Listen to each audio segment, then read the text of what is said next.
I'm ready. Are you ready, Anne? Good. Our kettle's just boiled. Hang on a minute. Anne, um, Yeah, tell everybody your news, what you did. when Goff's been away, might have some news, Well, tell us. and Richard might. Hang on a minute. Well, my news is Yeah, you to unpacked. do You with said that you unpacked did something, right? I want to know your news. nothing to do with archaeology, Well, tell us. but I expect Richard knows already. But we Pat invited me to go to Dufferin Gardens, and we saw the Helios exhibition. Oh, And we saw it was an art installation of the sun, like really big, Yeah. and a little Earth about, oh, I suppose it was about 500, maybe 1,000 meters away. That wasn't the right Um, distance, but it was the right size. The size it was was the right. right size, yeah. What size your fist? It A was cute. The cute Earth little was thing on a very plane cute. sitting this is you have to walk 500 meters to see the Earth. there. Well, actually, it felt like that. Yeah, it must have been about that much.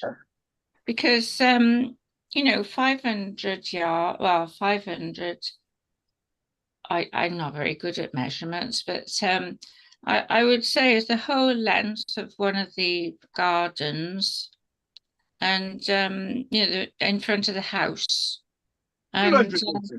it's supposed to be lit up. Right. So what they're doing is next weekend it's still open to the pub. Well, you've got to be a member.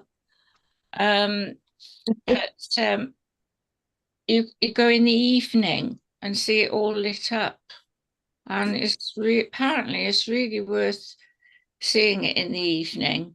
From I think it's something like half past four, half past say five Hang on, till. it closes at 5 o'clock. But when no, it doesn't. It's a special invite to Oh, people. special needs. Yeah, people think But I got special needs. it's all on online. It's all you know, if you look at Dufferin Gardens and the Helios exhibition, I mean, it was like I was underwhelmed. Right. Okay. but, Yeah. Yeah. I can tell you're really enthusing me, Anne. Right. What do you say but about that, Pat? Before we move on.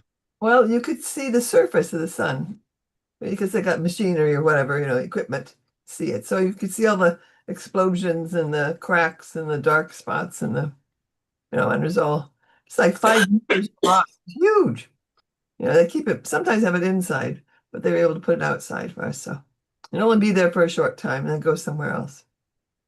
Cool. and there is a little exhibition there, Yeah. um, you know, to tell you all about it. And yeah, so that's my first bit of Oh, information. right. But I mean, Al, I'm overwhelmed by this news this weekend. Goff is chaffing at the bit for the next bit. Go on, tell us what the next bit is. My second my second bit of information is I just got it off the news. Oh, Um, yeah. Yeah, go on. uh, Go on. people are abusing the Giant's Causeway. They're Oh, yeah. sticking, they're sticking The coins coins are in the rusting. cracks of the pillars, The pillars are and exploding, falling it's apart. damaging it's wearing them away. And of course, they got to try and get all the coins out. So And what you're saying, the coins are expanding, and the yes, the reaction of, oh, right, okay, got you. yes, exactly. Well, I all thought they needed to do know. was they needed to send Kathy there. She'd have them all out.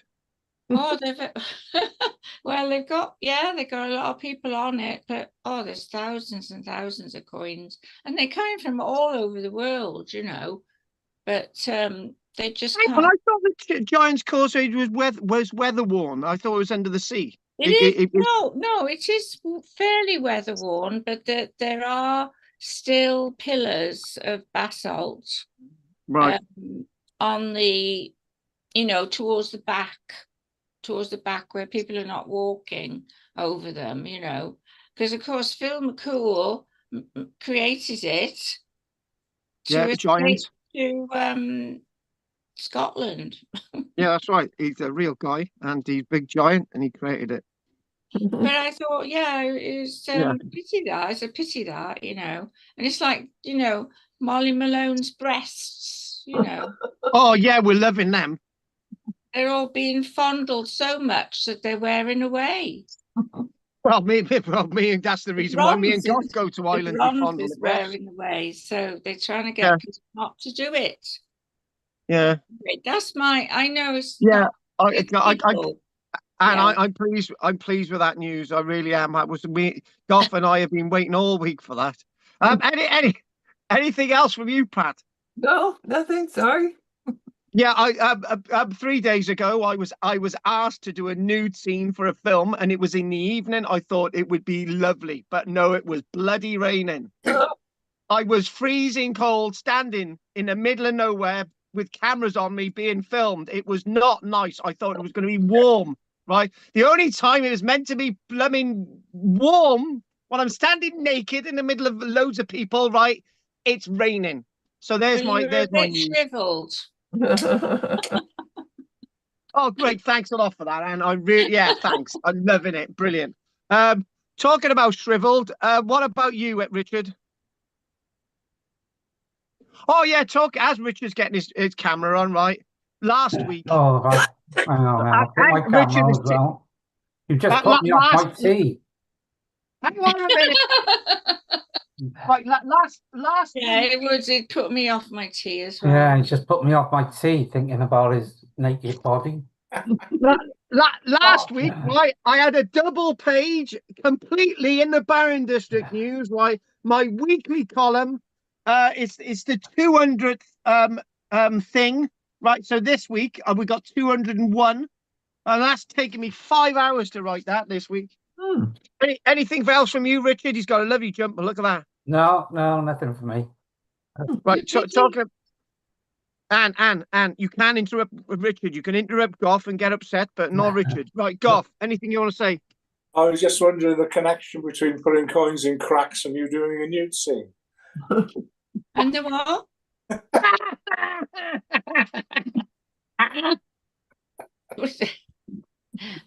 It's insulting, isn't it? So I don't want to know. Go on, say it again, Goff. What's the connection between putting coins in cracks and Carl doing a nude scene? Oh. Bloody hell. I tell you what, it took a while for the penny to drop then. I wouldn't want to get one of those out, that's for sure. Crackpots, yeah. Oh, fancy that though. Your day of you know. Yeah, my day of fame is bloody raining. I expect they paid you, did they? It's not the point. It's not the point. I was looking forward to this. I thought, oh, great, you know, it's not going to be a problem. It's 8 o'clock in the evening. It's fine. But no, it's bloody raining. Freezing and raining, yeah. Yes. I was out in it all day yesterday. What, naked? No. Nearly, with all the wind blowing, you know, but I couldn't keep my umbrella up. Yeah, well, I couldn't keep something else up either. Right, okay, Henry. I think after that dissertation, I think I'll say, no, I haven't got anything to add. Yeah, I don't I don't think you want to add anything to that. Right, okay, so tonight we're going to be looking at a few different items and well worn and researched, except I don't want the same thing to happen as it did last night, right? I was on another film set last night. I just finished, right? I was in McDonald's. I had my McDonald's and I had a coffee, right? So I thought I'm going to pull up. The class was ready. The images were ready. My notes were ready. It's fine. And the next minute, I have a phone call of Michelle saying, "Oh, one of the hooves of the sheep has just come off and there's blood spurring everywhere." I'm thinking, how am I supposed to start a class with this? So I got to tell her what to do. And anyway, it turns out that the outside hoof of the sheep has come off, right? And we've been treating it, right? And basically, it's okay. So I thought I'd add that in there. So we're gonna get straight down to it. And Helios, the Helios bull. Hang on a minute. Goff missed a trick. Then he forgot about Helios's bull. Oh, Helios. Yeah, you saw the ball, you stupid. Oh, yes, it was. It was. Yeah, good. Lad, I'm really pleased Like a about big that, ball. No, no, I Hang mean, on, Anne, what's the link between Helios and his ball and Adolf Hitler? Go on. what's the link between Helios and didn't he always have like dancers with balls? No! Oh, Oh, Hitler has only got one ball. Oh my God. oh dear. I hope you're not sending this out. Yeah, it is. It is. Oh dear. Well, you know, it's nice to know that there's these things going on and these things are happening, like exhibitions, touring, and they're supposed to be putting them in cathedrals. Oh, The moon has been in the cathedral. what the hell is going on? Right. Okay, guys, we're moving on to the Roman period in the next few weeks, right? And the other day I was thinking, oh my God, I'm doing a period that I could talk forever on, right? So if we spent about a year and a half on the Iron Age, I don't think we're ever going to finish the Romans. So what I'm going to do is we're going to do a few things today to get your minds thinking about this period, and next week we're going to be doing Vercingetorix, right? So we're thinking about the Roman Empire a little bit today, and with 5 things you may not know about the Roman conquest of Britain. Now, that figure there, 40,000, is that right or wrong? We discussed that last week.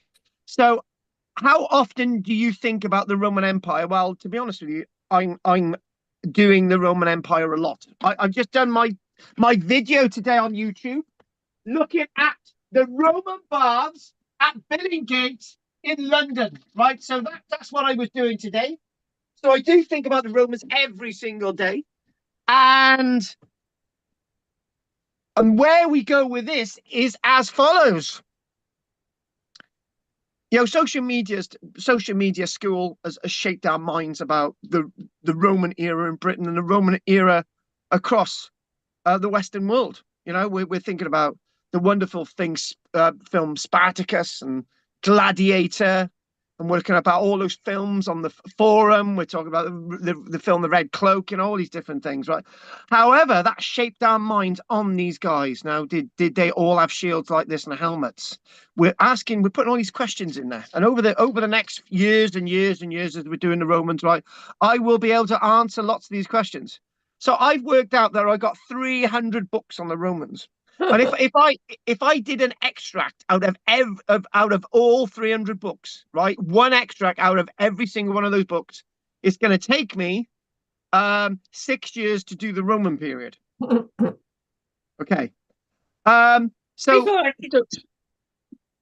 shut up, Anne. So we're looking at this Roman invasion and how much of this can be debunked, how much of this is real, how much of this is invented, fictitious, and all these other things. The one thing, that figure of 40,000 Roman soldiers invaded Britain in AD 43, do I believe that? Have I got evidence to prove that wasn't the figure? The fact is, it's not the figure, right? It's definitely not the figure. The Romans would never ever send a Roman legion full strength anywhere, because they had them in barracks, they had them on parade, they had them servicing. We talked about this last week. So when we think about the invasion of Britain, in 56, 55, 54 BC, maybe AD 39 and maybe AD 43, right? Why did the Romans invade Britain? Was it mainly for show? The thing is, you see, why did the Romans want to come to Britain in the first place? The Roman rulers were already among the richest men, and, well, not women, because women really didn't do much in the Roman Empire because they couldn't. So the richest men in history, patriarchal society, when we were matriarchal over here and had a huge empire, and Britain wasn't any real threat. Well, Asterix and the Gauls, or the Gauls. We like saying Asterix and the Gauls because it reminds me of my friend in school called Tommy Sang. The English teacher asked Tommy Sang, "What's your favourite book?" And Tommy went, "It's Asterix and the Ghouls." And the English teacher took the mickey out of him for the next year. He meant Gauls. Poor boy. Very racist teachers we had. Emperor Claudius. Here we go. So basically, one of the things we're thinking about is Emperor Claudius, AD 43. That's when the game kicked off. But the game had kicked off before as well. The game had kicked off a little bit with Caligula in AD 39. The game had kicked off with Julius Caesar on 3 occasions. One totally failed in 56 BC. So Claudius, right? Maybe Claudius, to prove he was this wonderful Roman emperor, there was a need to invade Britain. But then again, there's a lot more to it than that. And obviously, that's a whole lecture in itself. Lots of these are little miniature lectures in themselves. We're just doing a little bit of a weird gay interruption today. So when we think that this, we're going to use some terms today that I don't like using. The Celts didn't make it easy. Or were they Celts resisting the Romans? There's something really interesting about that, right? Something very interesting about that. And that comes up in another piece that we're doing today. So the Romans may have finally beaten these people over here in AD 43. But then again, some of them didn't want to be beaten. They were already siding with the Romans. We mentioned Boudica in AD 60, but that's a few years to go. We mentioned Caractacus the other week. Cartamandura of the north. We mentioned Verica and all these wonderful figures. So we look at 56 BC, Julius Caesar invasion failed completely. Couldn't get the rubber boat dinghies to come over to Britain and they all leaked. But 55, 54 BC, Julius Caesar and his rubber dinghies managed to get over to Britain. And apparently those invasions succeeded. Apparently he told the Roman Senate that he'd conquer the whole of Britain. There you go. Then again, that's the same thing the British Empire did. You know, we went over to India. We conquered the whole of the Indian subcontinent. We went to Africa. Cecil Rhodes and the conquest of Africa after 1879, the scramble for Africa. We all remember it from history, don't we, Richard? But the fact of the matter is, like the British Empire, we didn't conquer every single piece of earth and ground in the areas that were coloured red on the map in school, right? And the point is the Romans were the same in regards to Britain. In fact, the Romans were the same across their entire empire, you know? They hadn't stepped foot everywhere. They didn't, in fact, control everything. There's another figure that comes into flow here. A name that will be familiar when we look at Julius Caesar, Mandrabracus. Mandrabracus. Apparently, he was friendly with the Romans, and he basically said, come on, boys, over here, help me out. You know, we don't like, you know, you remember Frankie Howard, you know, come on, boys, help me out. But the point is, the point is with all of this, is that Mandrabracus basically said, come on over, Julius Caesar. And Mandrabracus said, we need a bit of help with some tribal warfare. And then a couple of battles and everything was done, and Julius Caesar conquered the whole of Britain. Julius Caesar didn't get north of the River Thames. Apparently, he received tribute of loads of people, loads of tribal leaders in Britain, probably hundreds of them, and including the King of Orkney.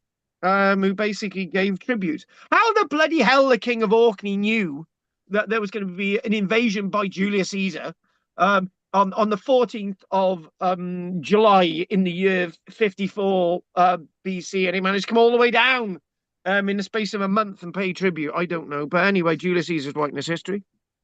He tells the Senate he's had this great victory over the Britons. No women, mind. No women at this stage. There were no women in Britain before 54 BC, according to Julius Caesar. So he didn't write about them. There you go. So we came out of stones, like sort of, you know, things out of Lord of the Rings, you know. Anyway, so the Celt apparently, yeah, the Celts wouldn't give up without a decent fight. Determined tribes battled fiercely with Caesar's army. That's Julius Caesar's telling us in the stories of the Gallic War. But it was only thanks to an uprising in Gaul that they decided to turn back to go and fight them. So, in other words, maybe that's true, maybe it's not. Basically, we're doing France, isn't it? that. What's that, Anne?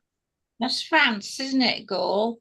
Yeah, that'll do. And that's what we're doing next week, Vercingetorix. The reason why, the reason why Julius Caesar decided he had enough in Britain and said to the Senate I'd conquered it was because Vercingetorix was playing a little bit of a tease at a place called Elysee, which is north of Paris.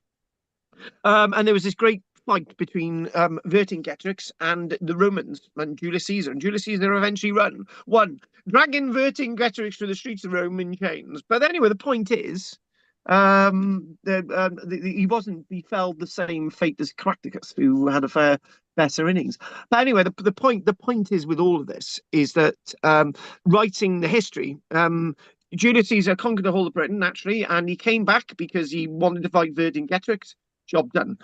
However, so it was left finally to Claudius, or actually before him, Caligula, in AD 39. I'll give you a little bit of evidence about that again. I absolutely like Caligula. Caligula is portrayed as an absolute nut fruit. A bit like me. But anyway, the point is, Caligula, who reigned for less than 5 years before Claudius, was assassinated in a coup led by Claudius, apparently. But Claudius didn't wash his hands upon it. Anyway, the point is that Caligula built wonderful structures, and he had the boats on the Nemi Lake, and he built a wonderful fortress in Calais, and all these wonderful. He even built roads, and therefore he's completely dismissed by the Demeter More of Rome. Let's sort of scrub his name and befell his victories. So we don't really know what happened with Caligula and Britain, but we will do that again in the future. So I'm setting the scene in many ways. So Claudius invaded Britain, commanded by Aulus Plautius. Well, a really nice name. Apparently, there's a link between Aulus Plautius and the Isle of Man, if you can find it. A wonderful, Henry. Now you got a whole week to find that one out. Anyway, so it was probably likely, as we said last week, maybe the army led by Aulus Plautius was maybe about 15,000 legionaries plus about 15,000 auxiliaries and probably a few cavalry. So about 10,000 less than 40,000. There you go. So the Romans would stay here or they would never leave. That's the point, because there's an article that we looked today. Did the Romans ever truly leave Britain? When you talk to me, no, because the legacy is Christianity. Christianity is the legacy of Rome, loving it. So anyway, cracking on. Oh, there we go. So the one thing was move over, darling. So what we're talking about is one thing that really upset the native Britons was the fact that Roman colonists would move in, and what they would do, they would take over places like Camalodunum, Colchester, and they would take over Lindum, Lincoln. And then basically what would happen, they would displace local people. And that's one of the things that led to the Great Rebellion, led by the figurehead of Boudicca in AD 60, because lots of people have been displaced by these colonists. But this is the next point. This is a really interesting point. The Romans brought lots of new ideas, but the Romans took ideas off us and ways of living in Britain. They took ways of living off us. Everything from towns and roads to reading and counting as statues of Lloyd George, but there wasn't a mass migration of Roman people to the country. And that's a link with the Anglo-Saxons a little bit later on in another piece, right? So but the point is, as you know from works that I've written and other people out there, that the Romans didn't build lots of roads in Britain. They followed the roads that already existed.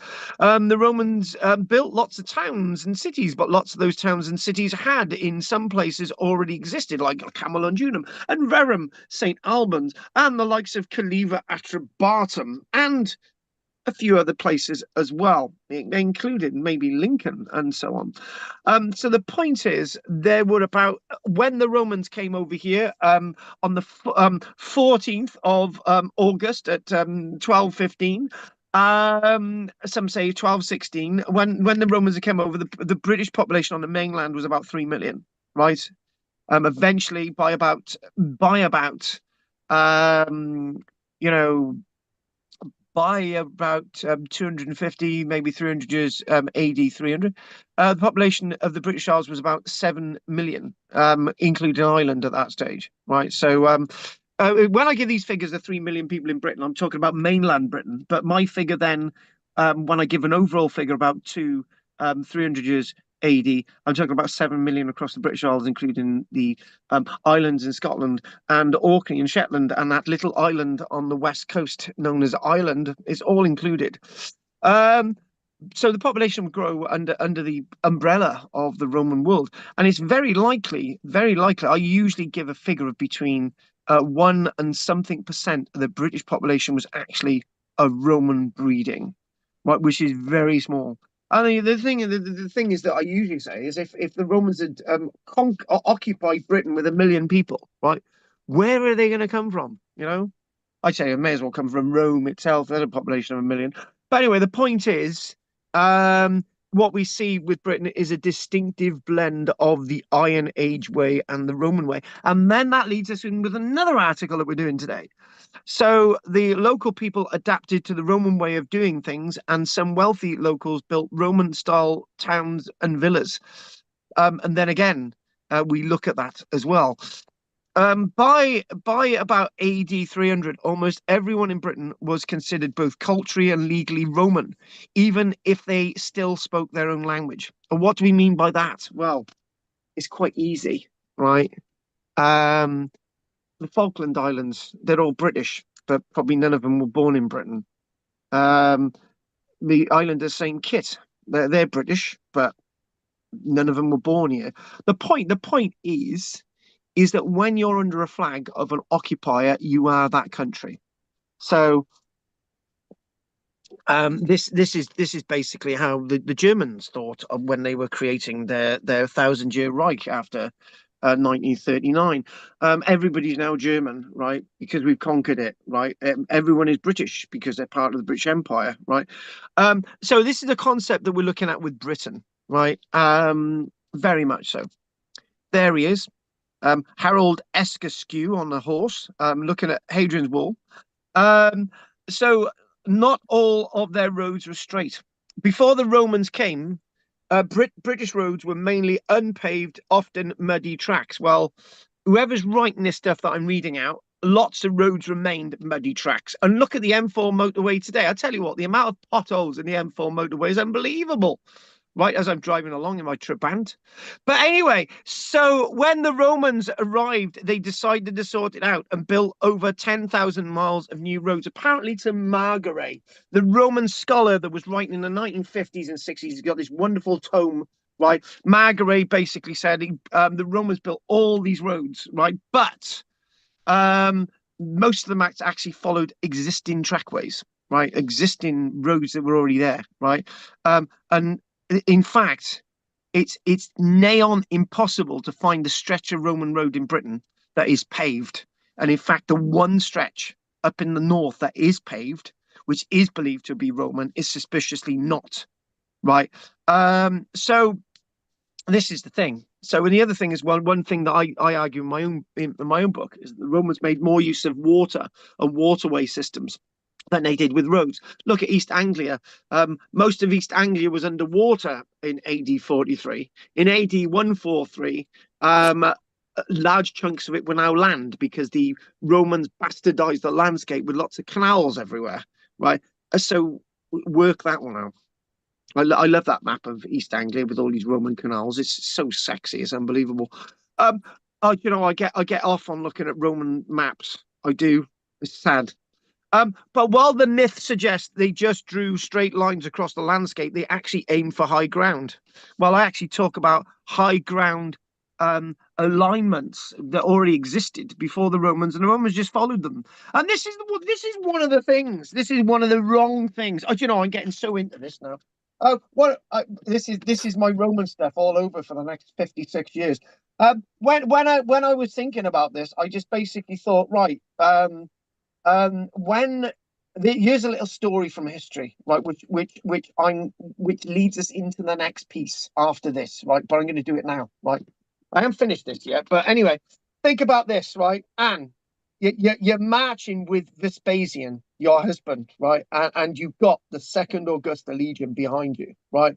You're talking about 3.5, maybe 4,000 legionaries with about 3.5 auxiliaries with a few cavalry, right? An army of about 8,000 men walking across the landscape, right?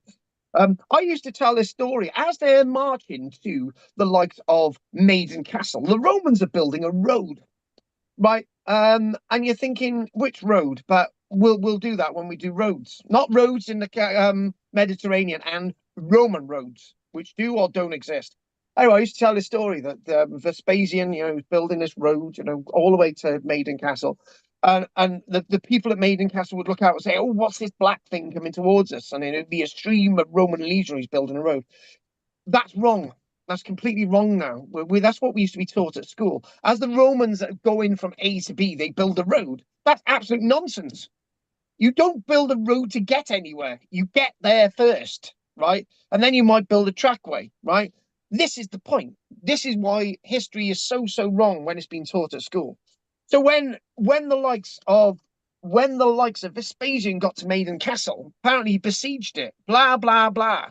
The answer is no, he didn't. He didn't besiege it at all. It was already abandoned, right? And that is the story that we're going to do after this, right? So when we think about this, Roman roads, Romans built bridges, they canalized systems, and all the rest of it. The author of this says, as if you've ever driven along the A1, yeah, I drove along the A1 once. I got so bloody lost, I ended up going all the way to London when I was supposed to be going to Cumbria. You can thank the Romans for the quickest journey, as they built this direct route between London, Lincoln, and York, right? But how much of that is actually defined and understood by the Romans is another question altogether. And look at this butch figure. This was actually the statue there was actually taken from an authentic photograph of Boudicca on a chariot from AD 60.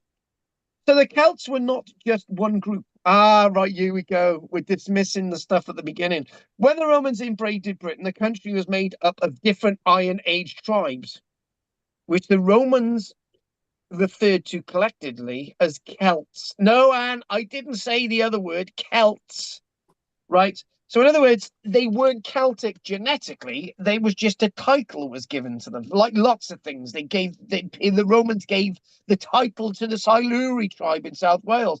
Siluri, people in South Wales didn't call themselves the Siluris at all. But the Romans decided to call them that. Anyway, It's a really nice name. it is, isn't it? Look, boys, I'm a Siluri. Anyway, so the most famous Celt, and careful, is probably Boudicca, the ancient British queen of the Iceni tribe. And guess what? It's a woman. Celts are supposed to be butch guys with red trailing hair. Wow. Boudicca's name means different things to different people. Now, when we do Boudicca, am I going to be looking at Boudicca as being one person or a number of people? Don't answer that question. Some saw her as a brave warrior or a Celtic superwoman. And to use a phrase, a feminist icon. But when she rose against Roman rule, she also killed tens of thousands of innocent people and led her army into a bloody massacre. There you go. After she lost, she died soon after. We don't know how much of this is true. Somebody said to me last night, they said, "Carl, but you didn't actually believe Boudicca actually existed." And I said, what I said was, did a figure called Boudicca actually exist? Was it one person or a number of people? That's my point, right? But we'll come on to that. Whatever the truth, there's a statue outside Parliament, and it was modelled on a rotting corpse, and is immortalised as one of Britain's first heroic patriots. And whatever you can do, and this is one thing, if you're ever going in a charity shop and you come across Jim Goff, right, ignore him and get a copy of one of Horrible History's books on the Romans, because they are so good. The information in these books is accurate. They're based on factual stories, right? They may be for children, but for us adults, we can learn a lot from them as well. So, oh, hang on a minute. We're not supposed to be doing this one first. If I'm supposed to be doing this in order, should I do this one first? No, we're not. I didn't say we're doing this one first. We're going to be doing. Oh, hang on a minute. I've screwed up. Right. Anyway, let's go. I said that we were going to be doing this one first. Next, second. There we go. I just like to be in control of what I'm doing, Anne. You know, there's nothing wrong with a bit of control, right?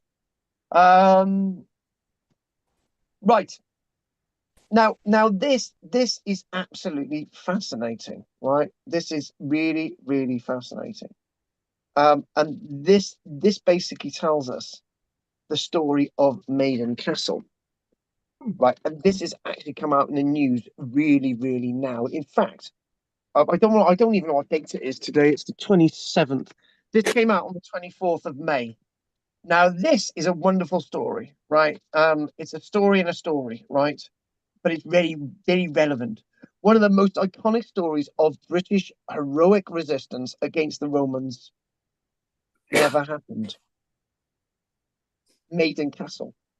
The Romans debunked. Now, the point is, I mentioned earlier on about the fact that, you know, the Vespasian, future Roman emperor in AD 79, marching across Britain with the Second Augusta Legion going all the way through to Maiden Castle. It's probably likely that he just put his men on boats and just sailed down along the coast, and then they come up but it was deserted, it was abandoned. Probably unlikely that Vespasian ever went there anyway. But anyway, the point is that the Eastgate War Cemetery in 1937. General view from the south. Now, this is the southern entrance.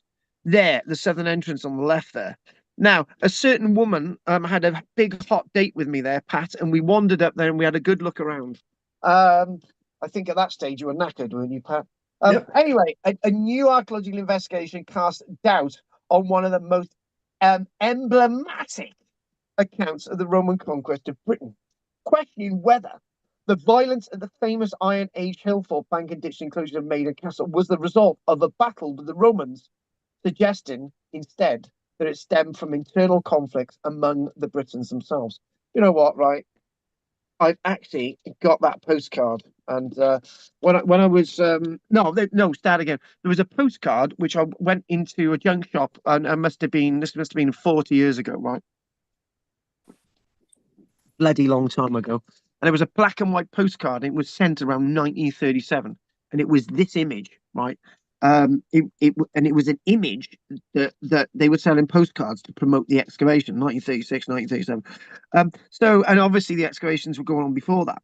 So, archaeologist Sir Mortimer Wheeler, R.E.M. Wheeler, right, led one of the most influential excavations at a British hill fort and one of the most influential excavations at Maiden Castle. The excavations were so well done, right, that the former bombardier of the British Army in the First World War, Sir Mortimer Wheeler, was orientated at excavations on a military campaign. So therefore, you know, everything's done properly. The I's dotted, the T's, and so on. So this is one of the largest hill forts in Britain.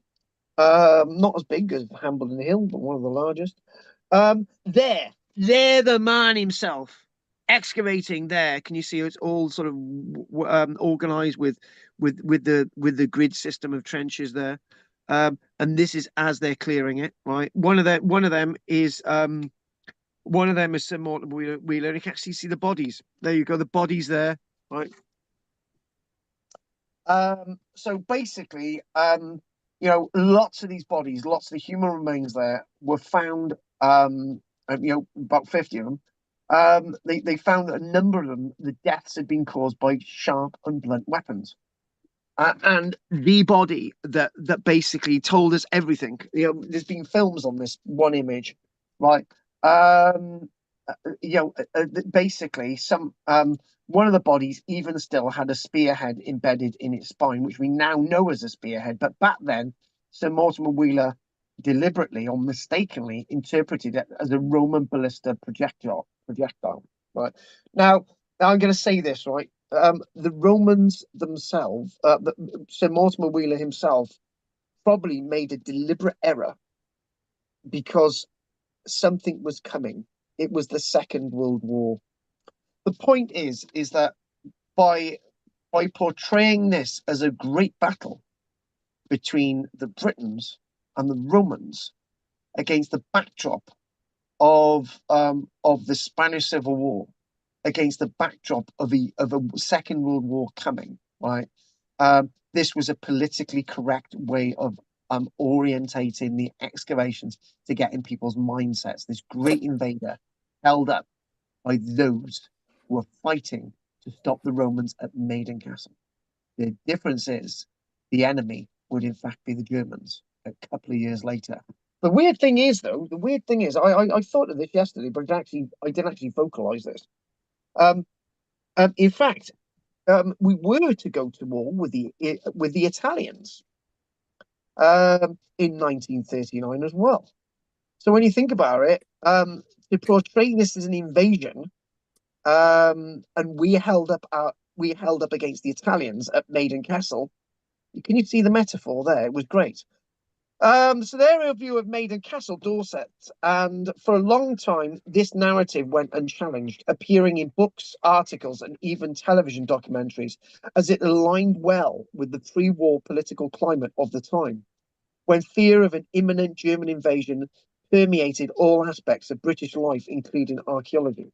Now, when we look at German archaeology and the Anna Nurbe, which was founded on the 1st of July 1935, which was the German archaeologists, which were basically Himmler got all the archaeologists together and basically made them SS officers, and what they would do, they would prove the purity of the German Aryan race through their archaeological studies, right?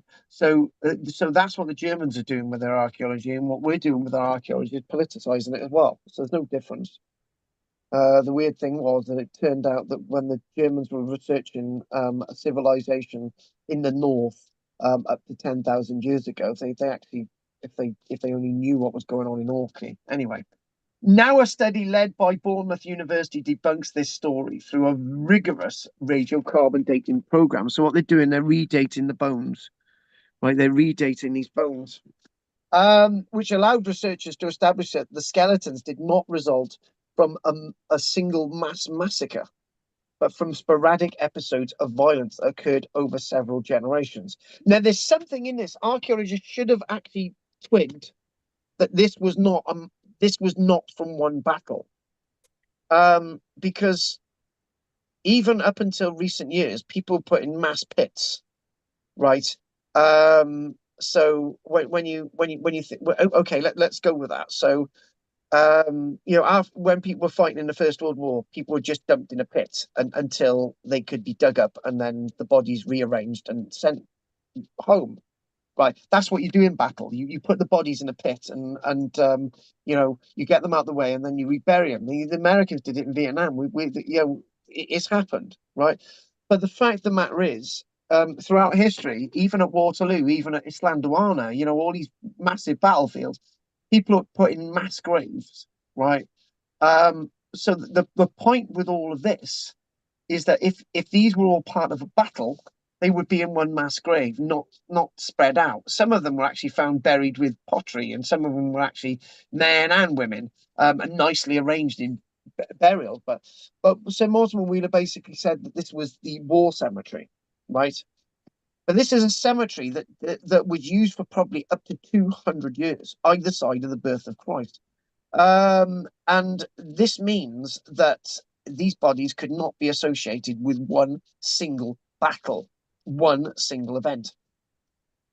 So, according to an associate professor, Martin Smith of Bournemouth University, he says as follows: the discovery of dozens of human skeletons showing lethal weapon injuries was never in doubt.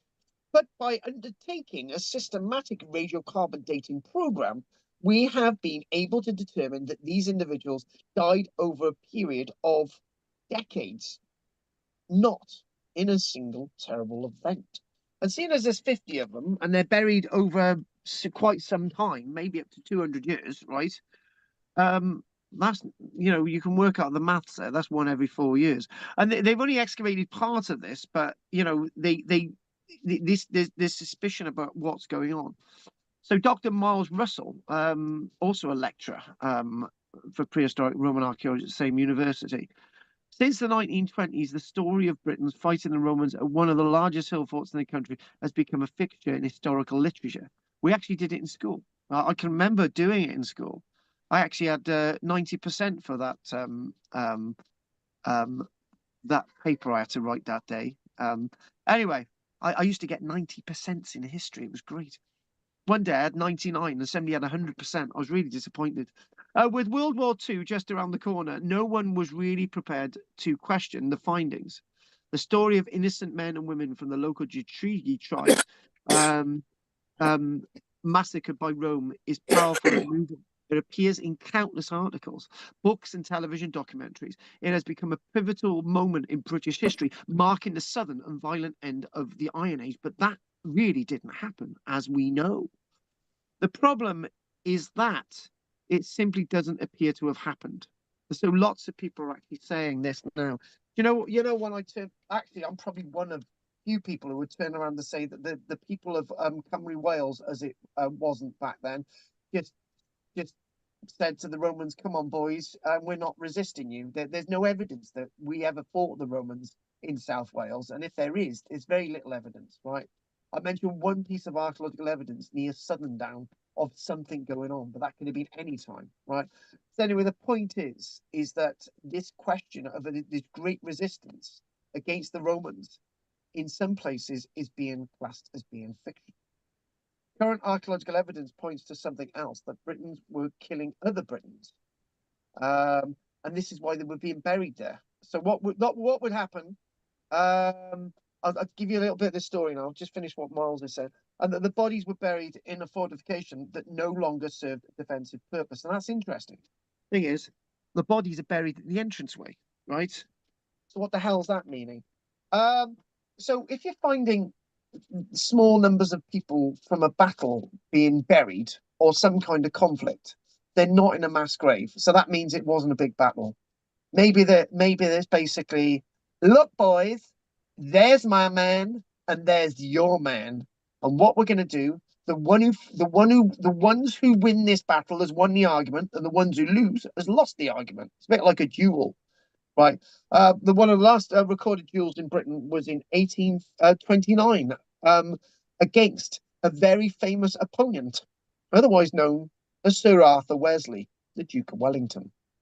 And I'm thinking that this was like a duel type thing, where they're fighting away to sort out a problem, and then they're being buried in set graves. If it's a battle, they're not buried in set graves, but these are being buried in set graves, and there's small numbers of them. So this whole thing, in this context, Wheeler's interpretation may have been influenced by the atmosphere of 1939 when he was writing the report, because, he didn't write the report for a couple of years, when a feared German landing, reminiscent of the Roman ones centuries and centuries earlier, seemed imminent, and the parallel was tempting. A foreign enemy looming, heroic resistance, inevitable defeat. But history, as archaeology once again shows, rarely follows epic scripts. If only the British knew that Germany could never have won the Second World War in any scenario, right? I don't think we would have really cared much, but we were paranoid then that the Germans were going to invade with their Italian friends, and that they were going to be able to defeat us. So this idea that if we're going to be defeated, we may as well go down, we may as well fight them on the beaches, Winston Churchill. So this is born out from what Sir Mortimer Wheeler was writing about this site. And what we've got to emphasize is that there's a coexistence of different burial rites in the same place. So in other words, what we're talking about, if we sort of bring in Tim Ingold as well, where we got one burial from one year there, which is one type, crouch burial. The other one's flexed, and there might be a cremation over there. Well, that can't all be from one event. It's got to be from a mixture of events over a long time. So this cannot be from a siege or a battle. Identity and social hierarchy influenced how the dead were buried. This calls for abandoning the simplistic interpretation that dominated what we were learning in the 1900s. You guys are learning archaeology here, but you were learning history in school, and that's what you taught about at school. Researchers believe there is still much to uncover at Maiden Castle. Let's get the image of Maiden. Oh, there's my book. Let's get the image of Maiden Castle. And where Wheeler's excavations explored only a fraction of the vast site, making it likely that more burials remain hidden amongst its monumental ramparts. And what would they tell us? There's a book being written by Miles Russell, and the reason why this was in the news recently is the book just come out. It's 2025, and it's a book called Fraught with High Tragedy, a contextual and chronological consideration of Maiden Castle Iron Age War Cemetery. In other words, type in Fraught with High Tragedy, and you'll be able to get that book. So let's crack on. Oh yeah, what we've got to do now, we've done that bit. So I've done it in a slightly different order. Right, so what we're going to do, we're going to, still lots to do. Oh yeah, we'll go on to this next one, yeah. So we've done all those. We're going to do this one.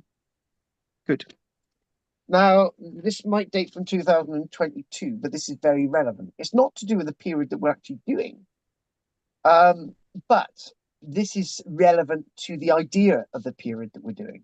Now, what I'm trying to say is that we're rewriting lots of history, right? How we see invasions and how we see people taking over areas are very different. So I'm going to say something now that's really controversial, right? And I'm going to say it in such a way that it's not going to get me bad off YouTube. So basically, people are coming over today on small boats, and a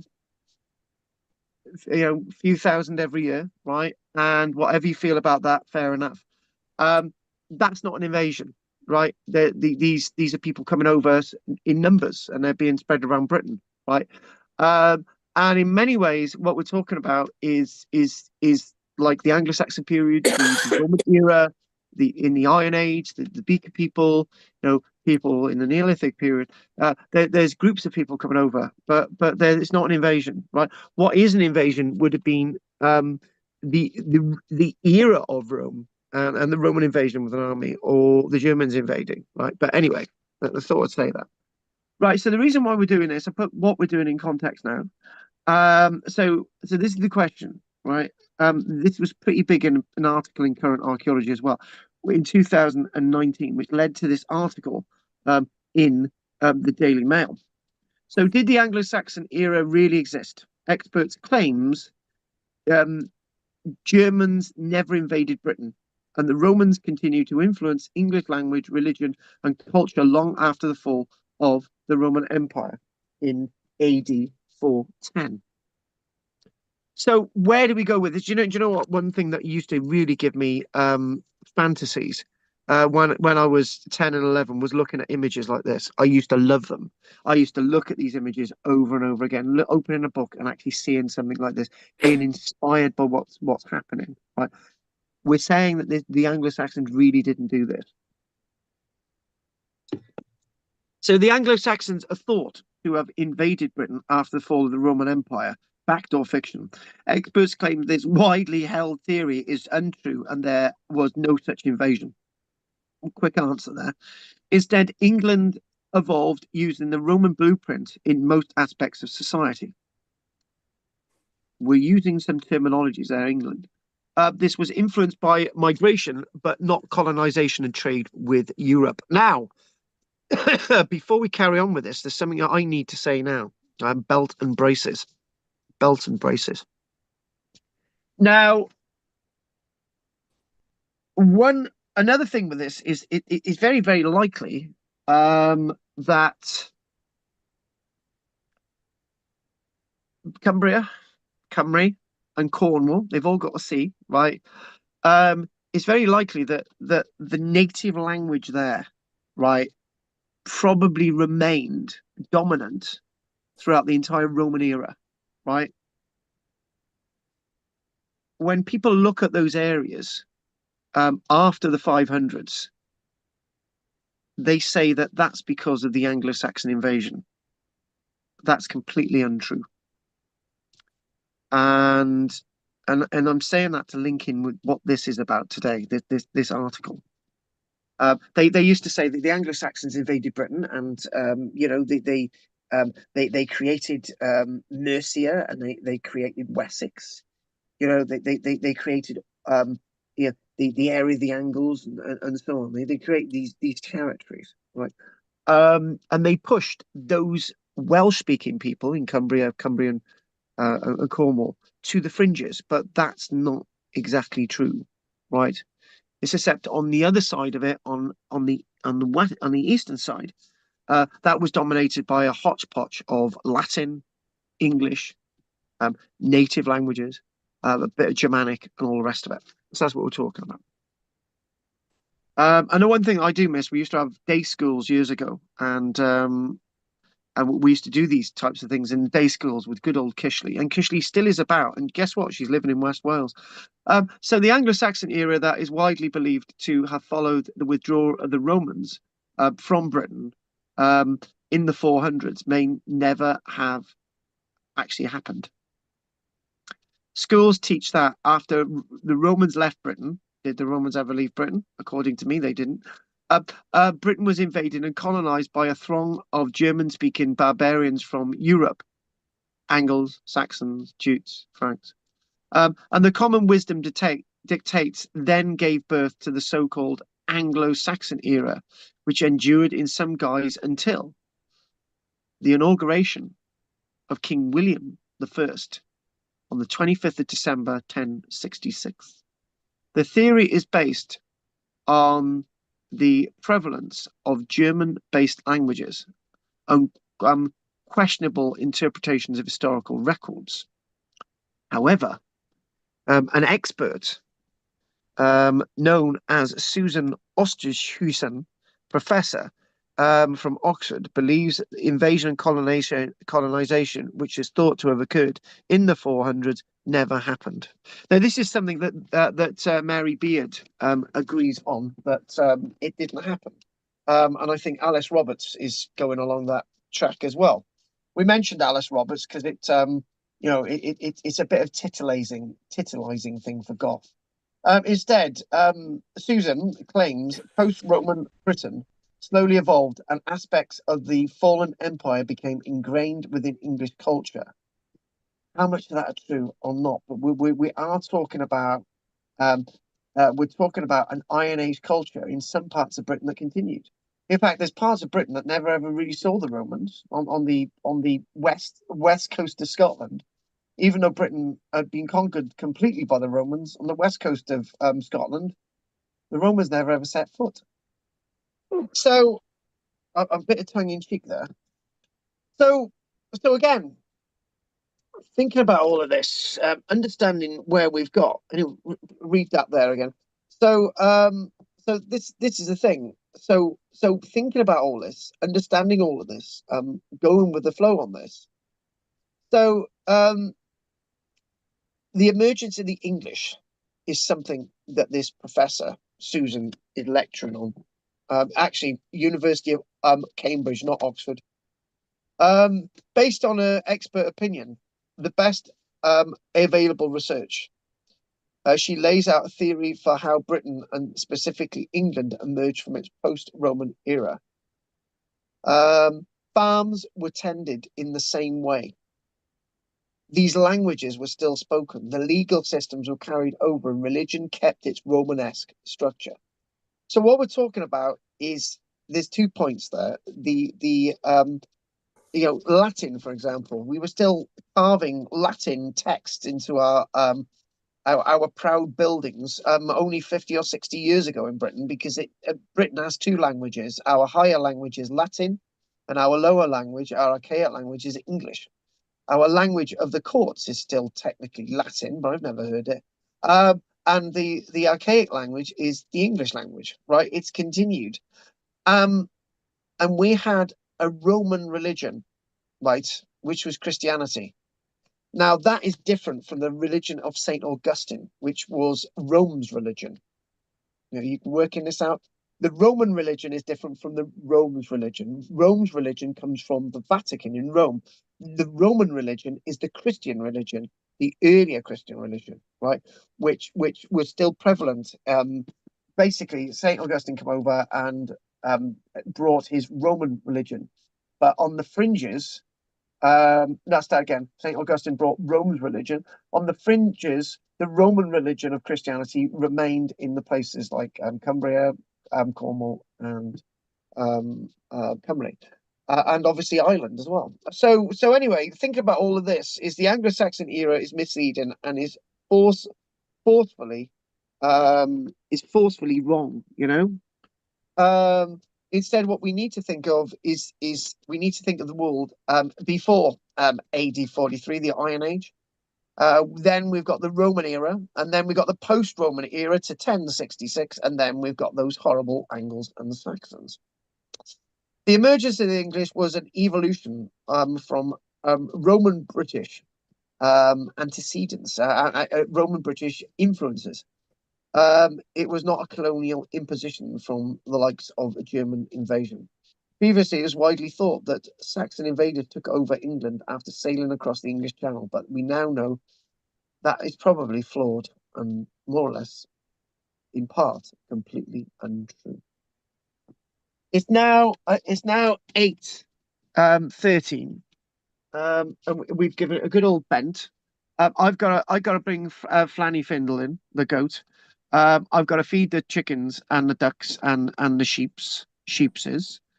But before we do that, we're going to ask if there's any questions. Right. Okay then. I'll give you love to Flanny Findle, Anne. Anything you want to say, Anne? I've got a cold. Well, Goff. The problem is Poorly. Goff kissed a woman in Poorly. Madeira, right? And he's come back with a cold. Ah, I got it when I right. got back yesterday with all this cold weather. Did you? Yeah. Yeah, it's horrible. He wasn't It is standing in a horrible. field with Carl, was What's that? he? He wasn't standing in a field with Carl. I don't think that's very funny. I was telling you a serious thing, right? I was freezing bloody cold, and it's made me a bit ill as well. Yeah, it would. Right, Goff, anything you want to say, love? Oh, no, nothing at the moment. No, I was very good, thanks. Yeah. I was dead chuffed yesterday when I turned up for a costume fitting. This woman comes up to me. She says, "Oh, hiya, Carl." She says, "You know that book you gave me last time?" I said, "Yeah." She said, "I went home really chuffed as punch to give it to my husband, right? Ghosts of Glamorgan too, right?" So she wanders in the living room to see her husband, and she says, "Look what I've got."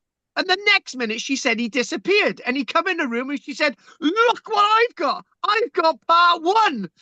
Because apparently he's a fan of mine, and he likes reading my books. Anyway, the point is, I thought I'd mention that, and she said you looked absolutely marvelous in a series that I've actually been called back to do season 2 this year.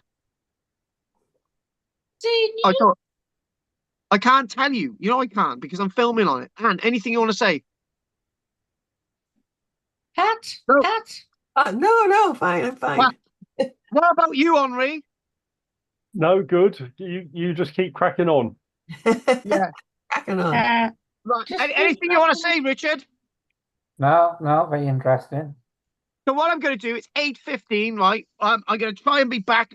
We go about 15 minutes. I'm going to do Fanny Findle. I'm going to feed all the sheep and the goats, right?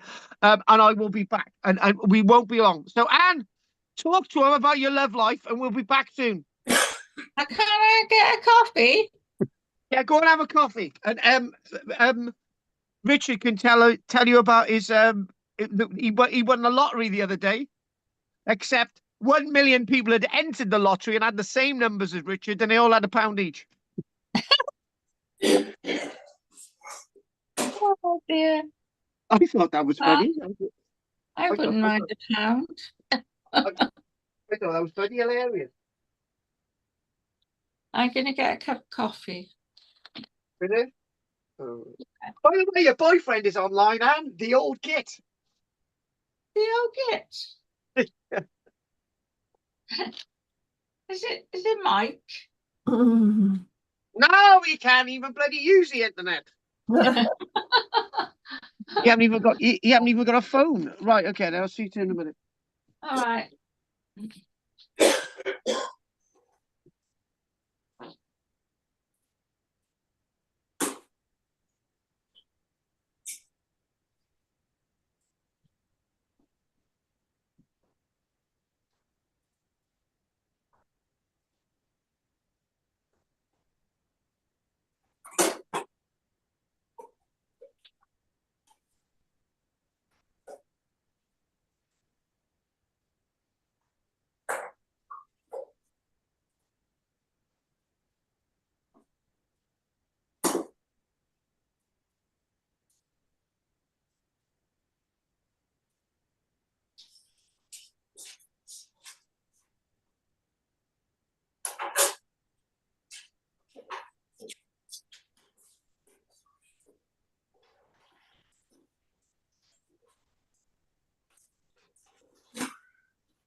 Ian Fleming's birthday. Mm. Mm. Oh well. Mm.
Are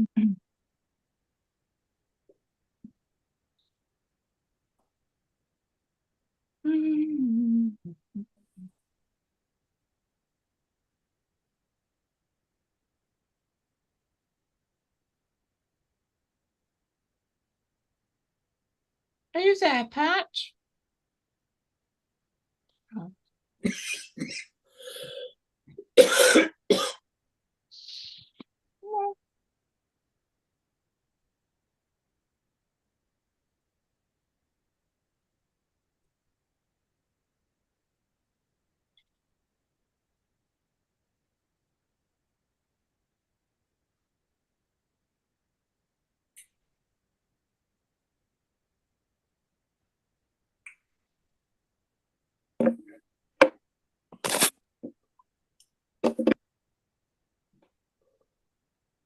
Did you go to Madeira? I did, yes. Have you got a place there? No, No? we just go every year. Oh, it's nice. I haven't You've been been there, there? but it's, I've you been know, there. I know people have been there. No, it's a flower festival this month. Hmm, Very nice. yeah, Yeah, you should go. I know my daughter went there. Yeah. I don't know what she went for, but it was to do with her studies.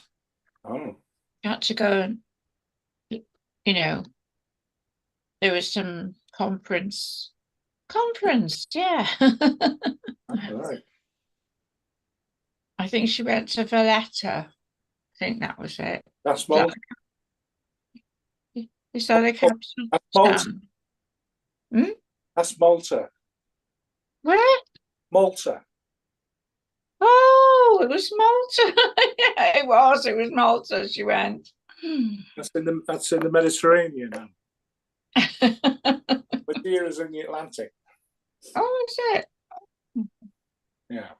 That's why it's got different flowers there. A lot of flowers from South Africa there. Oh, right. Yeah. Yeah. Yes. Oh, Yeah. well. Yes, I knew that. I know somebody who's got like a house share. No, like something to do with a holiday apartment or something there. Yes.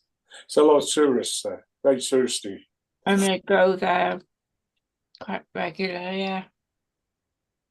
I'd like to go to the same place every year. One, just one time, not like only exclusively, but I think I like going back to places that I like. Well, it's not the only place we go to, but we like going there. Yeah. Hmm? We go to other places, but particularly like Madeira because it's very relaxing. Yeah. Yeah. And we know. Yeah, there's a lot of flowers. There are a lot of flowers, aren't there? Pardon? There are a lot of flowers there. But now Anyway, there's this spring, so there's a flower festival in the capital. yeah. Funchal is the capital, and it's a flower festival from the 12th to the 26th of May. Oh, nice. Normally in September when we go, there's not as many flowers there. But, Yeah. wow. Oh, well, I know. Well, we haven't been. I can't imagine us ever going anywhere. Oh, We've been to Italy a well, couple that's of nice. times, That's but nice. not anywhere else. Why not? I don't know really. No, I'm doing it. Life's too short. Well, it's complicated now, I think, going abroad. Yeah. Yeah. Well, I can't see that, Anne. I mean, we left. Where do you go? How do you go to Madeira? What Well, we airport? Madeira at 11:45 on Monday morning, just before lunch, and we were home in Wick and in Llanfit at 5:00. Oh, you went on a coach, did you? No, on the plane. Bristol. Oh, what airplane did you go? I mean, what airport? Bristol. Oh, right, yeah.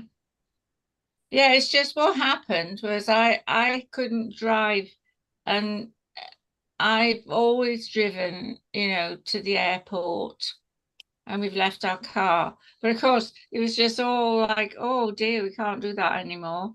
So We got the we went on a our son-in-law to take us there, and he picked us up. Well, would you take me and pick me Well, up? you must know someone to give you a lift. You've got children, haven't you? No. Oh, Well, I got one, but she doesn't drive. well, that's a shame. All right.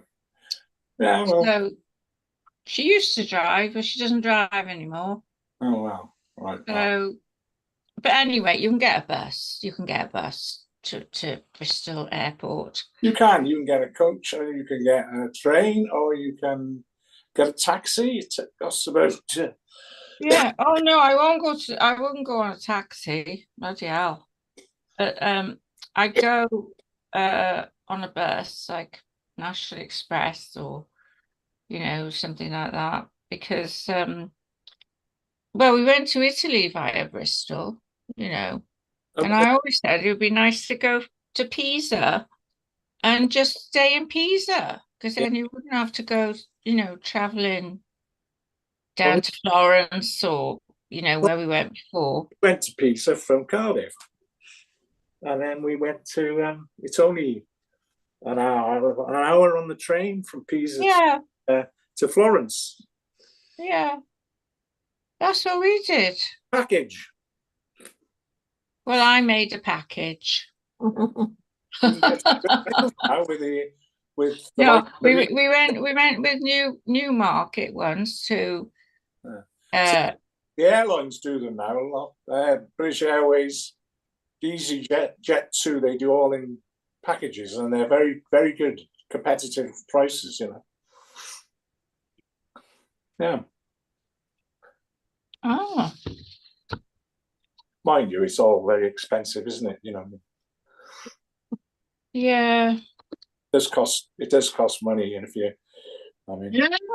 well, this is it. I mean, it just was getting reasonable within our reach, and then all of a sudden, it's like, it's not, a lot of it isn't to do with how much it is; it's how much you think it's worth. Yeah, that's what I think when I'm being a call boy. How much am I worth? Carl likes to travel, don't you, Carl? Well, we like to travel. Wink, wink, nudge, nudge. Say no more. You like to go. You don't travel. You go up the M4 and back. Hang on a minute. I'm in. Most of my work is in Bristol. Oh gosh. Oh, you could take me to the airport then. Yeah, I'll pick you up on the way, Anne. I've usually got to be there at 7 a.m. Oh God. Do you know what you're going to? What island are you, Anne? No, I could go to Ireland. Oh, actually, you can go from Cardiff to Dublin or Cork, I think. But yeah, I know you can go to Belfast. And I think it's all for the good of the country. I do. Yeah. It's all for the good of the country. It's all for the good of the country.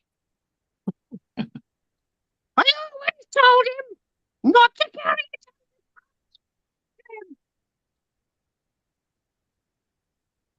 Everyone's gone quiet.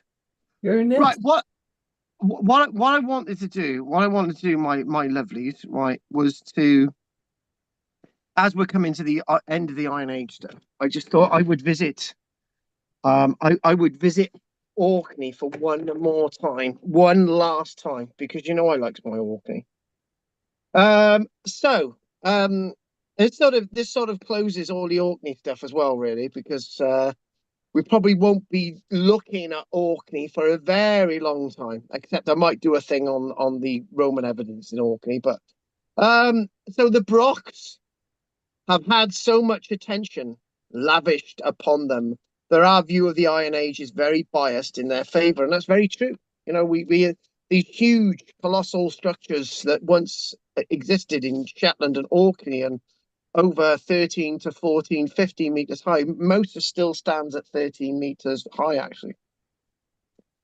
So the Iron Age is a little bit like Ireland in Orkney and Shetland. We don't have this massive Roman conquest, and Ireland goes its own way, and so does Shetland and Orkney with its structures.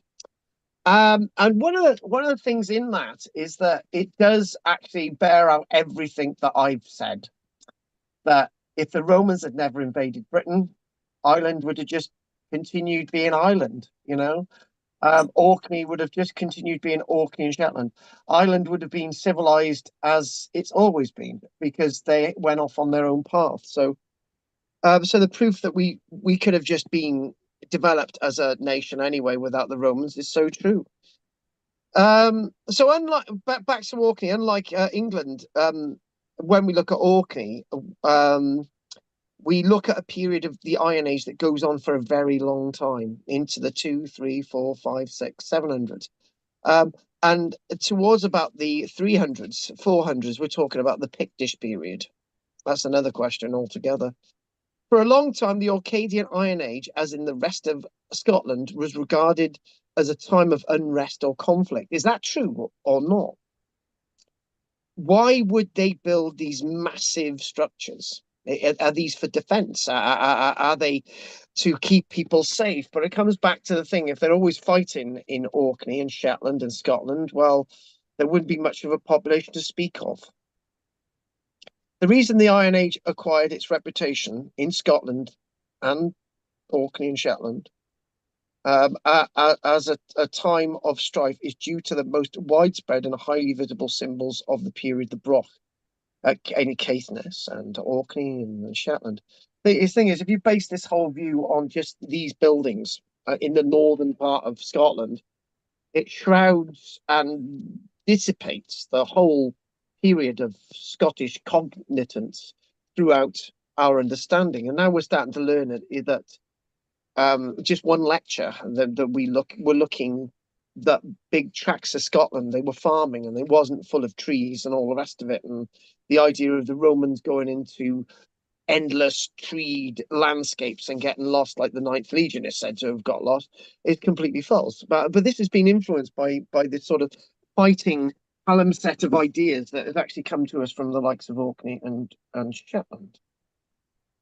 So the Brochs were seen solely as defensive strongholds, and we've looked at quite a few of them. I've seen about 15 in my lifetime, and there's a fair few hundred of them, 700 actually.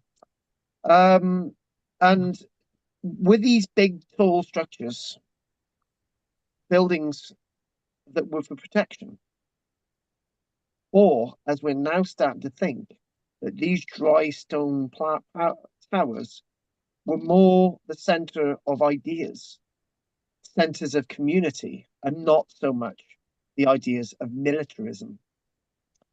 We don't find these in the rest of Britain. If you want to fight and defend yourself, why don't we find them in Wales? We would have been capable of creating them, or Cornwall. Obviously not Wiltshire, because they wouldn't have had a stone to do it, but that's not the point. Rocks are found through this wonderful area. And I've been to this one, the Broch of Gurness. And the entrance avenue leading to the Broch of Gurness through the village, clustered outside. Now, this building itself and the village itself shows two things. That these towers are a lot more than just defensive towers. There's a whole community around them. So the distribution over such a widespread area and long-held misbelief, they were nothing more than defensive refuges, painted a picture of a society at war. And it shrouded the whole of what we understand about Scotland, which is wrong. We can say the same about Ireland as well. You've got these long, tall towers on the west coast, and huge towers, colossal towers. But that was built in the sort of 4, 5, 600s, and we think about these as refuge towers. But were they? They weren't. Well, Well, Hang on a minute, Anne. I was Sorry. in a flow then. These huge refuge towers that are being constructed in Ireland before the Vikings get there. So did they predict that the Vikings were going to go there? You know, and what were you going to say, Anne? I was going to say they were Christian because they, I have got to debate with you about what sort of Christianity actually was in England. It was the Roman Christianity that was in England, Yes. and it But was in Ireland, in Ireland it was the Rome's Catholic, the Vatican Christianity. Yeah. So, but obviously that's another question altogether. But anyway, back we can do that again, they Anne. were more simple. Yeah. Okay. That'll be really nice to do that when we do it. Mm. But these buildings themselves, these fortifications, so-called brocks, came to be regarded as the creation of local elites caught up in countrywide turmoil and apparently under constant threat. But the thing is, that's the point. If you're creating these towers and you're creating these villages, how are you able to create them when you're constantly being attacked? It's the same. It's the same principle I have. If you go, for example, if you go, for example, and you look at um, Roman on the common at Landrin Wells, there's dozens of Roman fortifications on Landrin Wells in the heart of Wales. And you look there and you're thinking, well, why is there all these fortifications? They're practice works. They're marching camps. You know, they're made by the Roman legionaries and auxiliaries to practice how to build these camps. Now, if you're constantly under threat, you wouldn't be able to build one, let alone dozens and dozens of them. So that's the point with this as well. Well, warfare and violence did undoubtedly figure in Iron Age society in bits and pieces. We mentioned that Maid and Castle later on. The idea of the Broch being a mere refuge has fallen out of favour. Martin Carruthers, when we first met him, me and Kathy first met him in Orkney in 2013, Pat, it was that long ago. 12 years, Pat. He came up with the idea that the Broch that he's excavating at the Carns, which is in South Ronaldsay, that he's still excavating, Pat, which we sadly didn't go to. He said that that was like a community centre, not a military site.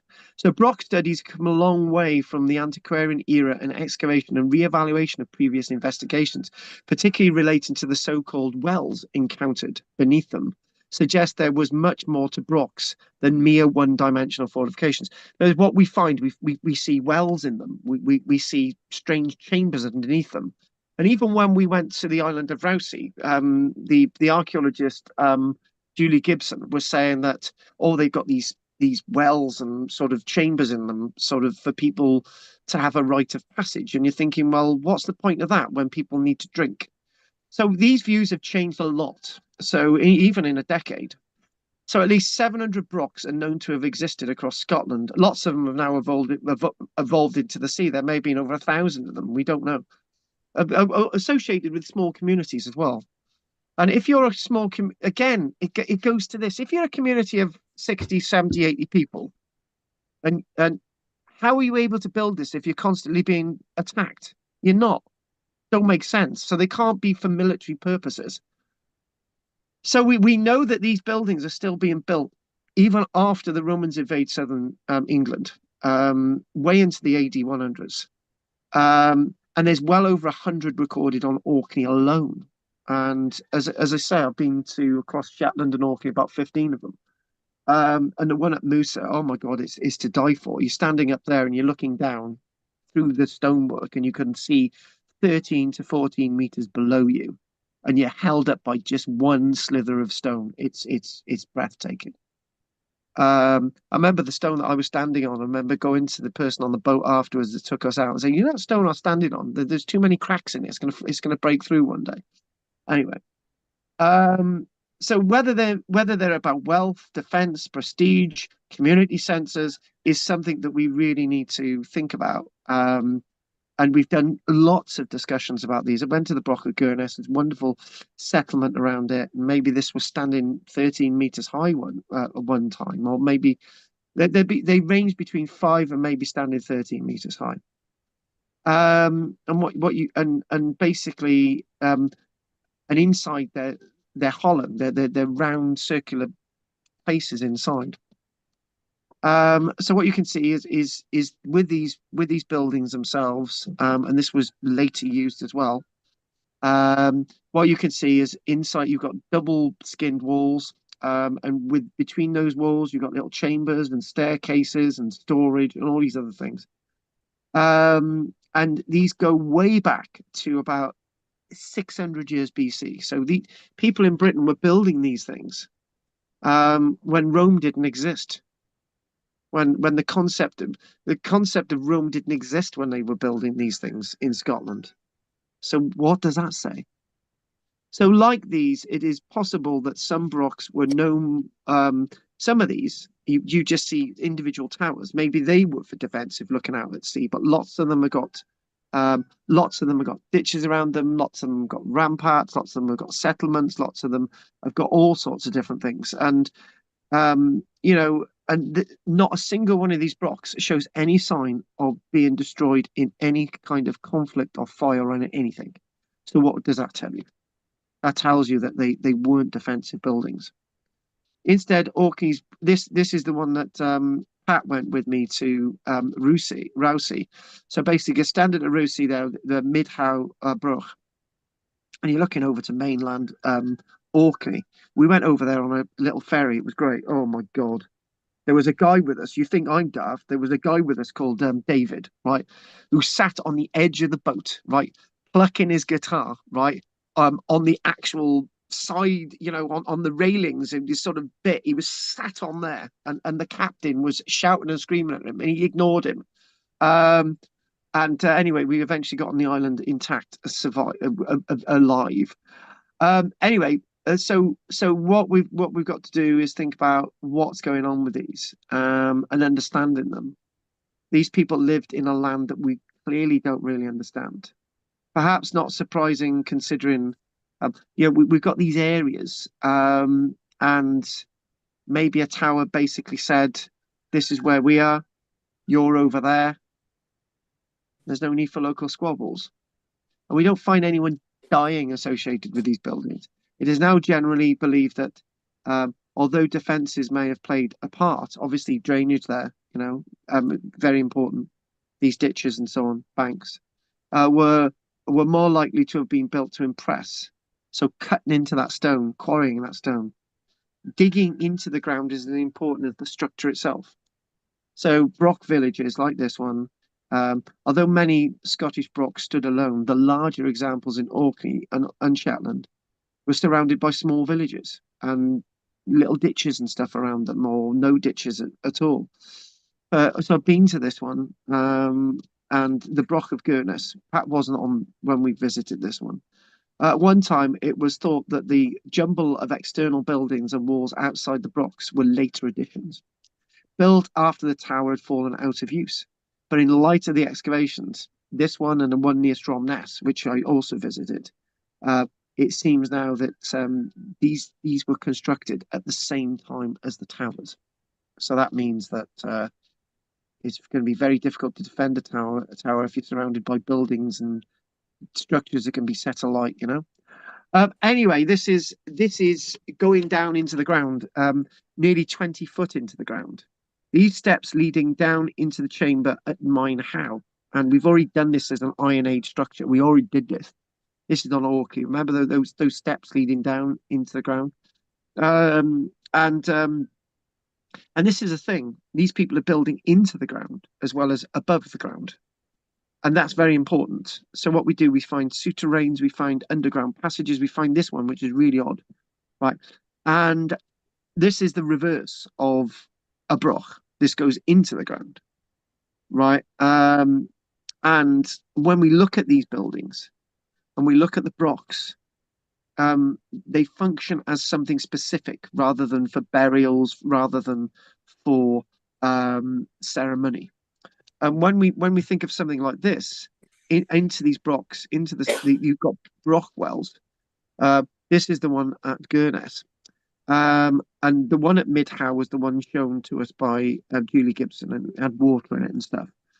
And what we can basically say is these digging into the ground, creating wells is again significant in themselves. Steps leading into a well. Obviously, they need water. They need water to survive. So again, this is as structural as the building itself. As the building going up, this is the building going down. So obviously, this can be built first into the ground, and then you're going to build a rock around it. So again, if you're being attacked all the time, the last thing you're going to think about is digging a hole in the ground. And they did dig a hole in the ground in lots of these brocks. So what we've got is we've got something very elaborate going on with these sites, brock wells. So you know when we think when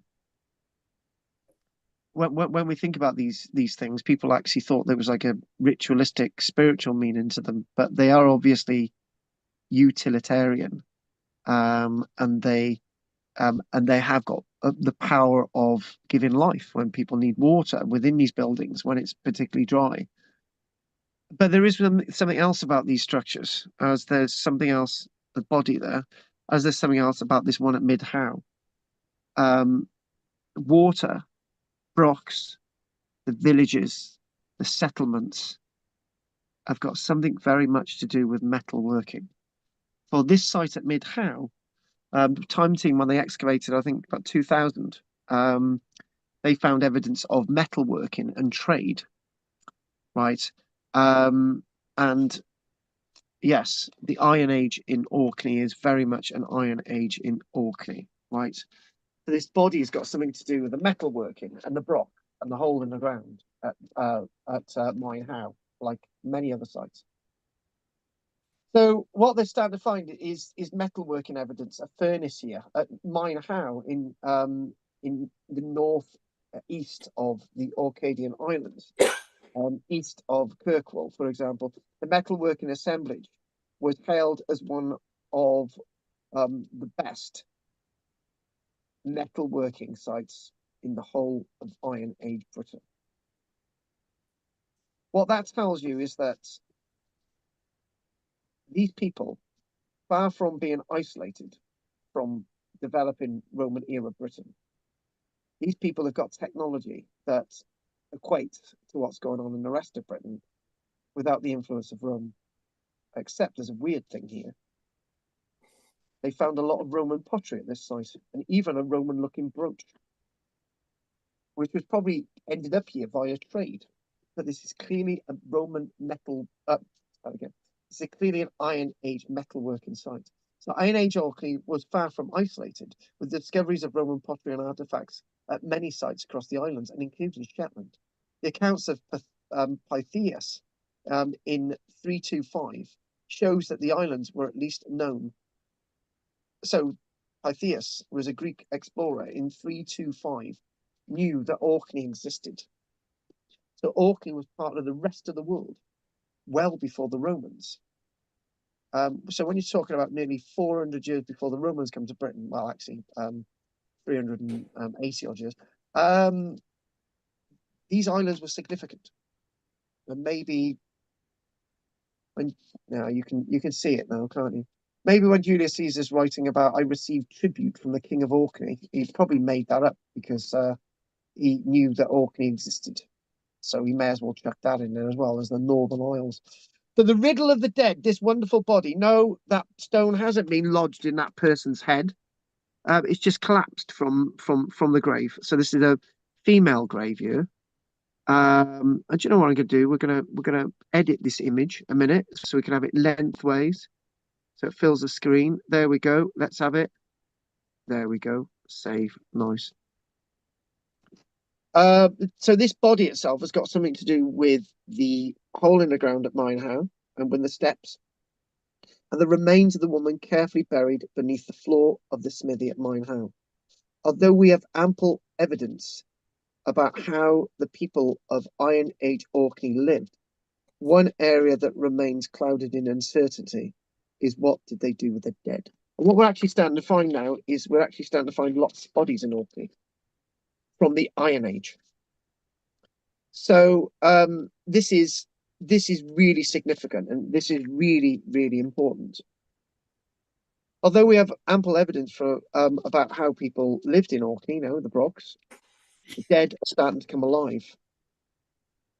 So what we're starting to see is there was once a lack of evidence of burials in Orkney, and now we're starting to find them. We're actually starting to find bodies underneath floors. At Minehow, this site, for example, the remains of a woman were found carefully buried under the floor of a metalworking smithy. So she's buried underneath a metalworking smithy. So she's significant. She's buried underneath the building where they're going to be working metal. While the body, and then they found the body of a man who'd been violently killed, probably by this woman, because there's a link there.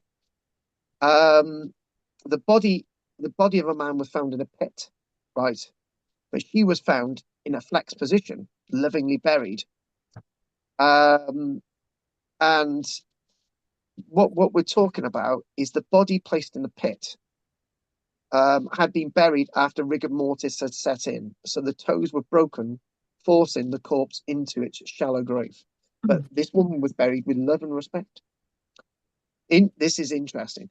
Decorated potsherd from the man's grave matched and fitted a fragment from the woman's grave, suggesting they were both interred at the same time. So when I say this woman probably killed the man, or something like that, you know, it's a bit odd that this woman's perfectly buried and the man isn't. He's just chucked in a pit. Something going on there. And then we go to a site similar to this, right? At Stromness, where me and Pat stayed, and the remains of 18 people deposited in the rubble of a broch. So after the broch had collapsed, they found the remains of 18 individuals in the broch. So we find that throughout the Roman world as well. Basically, that Richard will know this one. At the Llanmaes Roman villa, outside Llantwit Major, they when they were excavating, they found 30 odd human remains that had been all beheaded, dumped in a room where there was been a mosaic. And for a long time, people used to believe that these people had actually were local people and the women had been taken away. It then turns out through DNA that the bodies at the Llantwit Major Roman villa were people from up north, right, who had come to the area to cause mishap, and they were all butchered by the local people. But that's in the Roman period, right? So what we then find, Martin Carruthers excavations at South Ronaldsley, they found a male jawbone, which had been placed in a whalebone vessel, set up against the building's wall at the Broch that has been excavated at South Ronaldsley. This site itself, which is known as Knowe of Sea, on the island of Westray, they have since found the remains of 100 individuals in and around several Iron Age buildings. So in other words, when the buildings were deserted, they buried their loved ones there in the area where your ancestors, your family once lived. And I think that's amazing. So when we now start to look at this, we're starting to find the archaeological evidence of the past. And you know, we're starting to find complete burials of people that are buried in fetal positions, you know, crouch positions, flex positions, fetal position, you know, buried really tightly up, you know, into and sort of this is a little bit of a crouch position, the one in front, and this is actually the burial of the man who'd been dumped in a pit, which is very different from the burial of this woman who was lovingly flexed and buried like this. And look, that she's got a stone which is worked with 6 holes in it on her chest. So this individual here is very, you know, all these things are really significant. So we're starting to realise that people are being buried, lovingly buried, and they haven't been slaughtered and butchered, right? And obviously, when you think about the workshops, we've got 2 buildings where we've got metal working workshops at Minehow in Orkney. Being that Orkney is extremely significant because we've got iron working, some of the best in Britain. And then what they've found is a mold as well for a pin. They also found the pin that was made in the mold. well, obviously one of the pins, because they probably would have used them multiple times. But what we're talking about is that there's so much going on with Orkney, you know, metalworking, towers, civilization, you know, burials. We're starting to really get it from Orkney. So when we sort of rehash and we really start to understand, there's something else interesting with Orkney as we might find elsewhere. There's a link with Orkney with lots of the hill forts in the south. Do you want me? Let's do that. So when the archaeologists were excavating a Neolithic chambered cairn at a place known as Quatermass on Orkney, right? This chambered cairn, you can imagine, if you think of Saint Lythan's burial chamber, or you look at Tinkedwood chamber, right? What you'll find is that there was a bigger one in Quatermass, right? You know, and the Iron Age people, instead of using stone from the chambered cairn, right, they left it there and built a roundhouse outside of the chambered cairn. Don't you think that's amazing? I think it's amazing. And what we see is at Mid Howe on the island of Rousey, we did this as a class as well. The island of Rousey, the big chamber from the Neolithic period, the Iron Age people were actually living above the chamber. And instead of removing the bones underneath, they left the bones in the old Neolithic chamber underneath, and they actually used it for storage. So they didn't defile the chamber and remove all the bones. They left them there, and they used it for storage. And what I'm trying to say is there's a link, because when we look at Iron Age bank and ditch enclosed hill forts in England and Wales, do you remember I mentioned lots of Bronze Age barrows with them, and the barrows are left there within the landscape, usually outside the defences, and they're not damaged. They're just left there. There's where our ancestors are buried, and we'll just do the earthworks around them. We won't interfere with the barrows. We see this at Maiden Castle as well. So what we're finding is that there's a real link of connection that these people have got with their past and their sense of the modern day and age.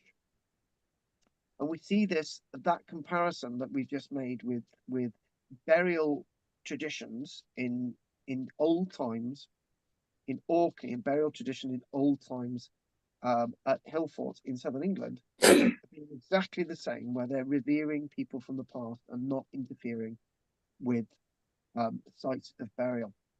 So we're not too far away from the end today, but we've just got one other piece I'd like to do.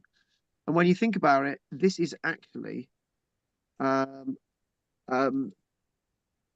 carving, and the Picts started to become present in Scotland in the 300s. They came from nowhere, or they just evolved from the people who were actually there. And the Picti were the name that the Romans gave the people of Scotland, the painted people. But that's another talk. So what we're going to do, we're just going to do one little piece now, and if I can make sure that I've got I can that hardly right. hear you. What do you mean you can hardly hear me? I could hardly hear you. Can everybody else hear me? Now, yeah. Shut up, Anne. We're gonna visit Scotland one more time now, and that's because we've got two things left to show you, right? We've got two things left to show you. This is really significant, right? Everyone likes a chariot wheel, don't they? So this is actually new. In fact, we didn't actually do this. Nobody mentioned this one. This was released on the 24th of April 2025. Archaeology breakthrough as rare prehistoric chariot wheel unearthed at UK golf course site is the most important archaeological find ever in Scotland. Ever. A rare ancient chariot wheel was discovered in Scotland. This is interesting. Chariot wheel found, which dates from about 2,000 years ago, found alongside artifacts which were 3,500 years old. Isn't that great? So it's an Iron Age chariot wheel buried in the same area as the other burials, revering people from previous time. So archaeologists unearthing a prehistoric chariot wheel ahead of the creation of a golf course belonging to Donald Trump on the Scottish Highlands. Oh, no. And your politics, I don't care, right? So a rare wheel was one of several discoveries found at the site of a new championship golf course at Inverness. And the excavations were conducted by the Avon Archaeology Highland. Also uncovered were 3,500-year-old Bronze Age cremation urn, flint tools, 10 statues of Lloyd George, quernstones, and remnants of a Neolithic wooden building, all in the same area. Isn't that absolutely amazing that they've got Something. this chariot wheel, right? And also, interestingly enough, they found the chariot wheel very near. This is actually a medieval corn dryer unearthed at the Old Petty Championship golf course, right, which is the one being converted by Trump Towers in Scotland. So amazing, isn't it? A nice bit of archaeology. This is a chariot wheel from the uplands of Scotland, Inverness. How far away can you get from civilization than Inverness, right? So then the final thing that we're going to do, right, is the Belmondsey hoard. I know we've already done this, but I'm going to show you this now. Now you can all remember we did this, right? And I'm just hang on a minute. My notes for this are gone. It's the Bermondsey. Yeah, I can't bloody spell it. Hang on a minute. Hang on a minute. Bermondsey Hoard. That's the one. Yeah, that's it. So we mentioned this really recently, but I wanted to come back with this. No, it's the wrong hoard. That was found in 1911. Oh, hang on a minute. It's Melmsbury. Hang on, Melsonby. Yeah, that's it. Sorry, I got my hoards wrong. This was the one that was found really, really recently, the Melmsbury hoard, right? And the Melmsbury hoard is amazing, right? And I just wanted to mention this again, just as a bit of a recap. So it was originally found in 2021, and the news was released in March 2025. We actually did this as a piece, but I wanted to come back to this. I wanted to come back to this briefly and just say we got 900 items there, and you know, from adornments, a mirror made of iron, another mirror, 14 elaborate pony harnesses, horse bits, 3 decorative spears, 2 cauldrons, and what we've got 28 iron tires for wagons, right?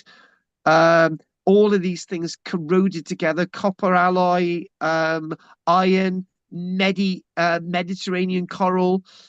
Some of these have got beautiful glass, you know, from the continent, enamel, indicating whoever this was. And I think the reason why I wanted to mention this is not only that it's in an Iron Age context, right? But the people burying this could afford for it to be buried. The whole thing was set alight. So whoever was buried here, right? The whole thing was set alight into a big pyre, right? You know, all the wood, all the metal and stuff. You know, artifacts from the Roman Empire, right? So this is hugely important, and it's hugely important for me to repeat what I've just said. That if you as a society can afford to discard 800 very valuable objects, or maybe they weren't as valuable as we think because they could afford to discard them. And that is the point. If society's able to discard this amount of material, right, it means that they were far, far more wealthier than the material that is buried in the ground. And I need to equate that to Sutton Hoo.